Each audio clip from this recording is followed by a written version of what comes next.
So I think for some people, there is a point at which recognizing their ex was a quote unquote narcissist is often about recognizing sometimes they were the bad guy.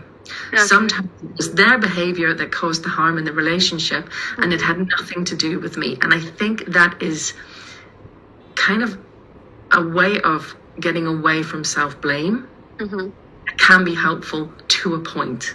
Mm-hmm. But if that's the only place you stay, it's a very fearful place to stay, because then you're like, there's nothing I can do. There's narcissists and psychopaths and evil people all around the world, lurking around every corner, just ready to get in a relationship with me. And what you don't really process in that place is, what's the impact that these experiences have had on me? How has it colored my view of the world? How has it colored my view of myself? How has it colored the way I approach other relationships?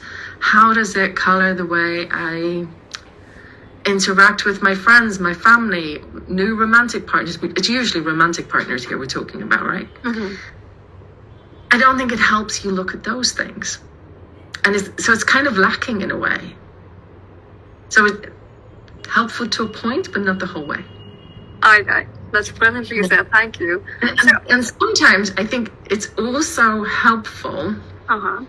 at that point at which someone needs to, I say it's helpful, it can also be a double-edged sword. The point at which you really need to leave, there's a decision. No, they really are a narcissist. I'm cutting through all of that kind of ambivalence I have and that dissonance I have about whether I should stay in this relationship.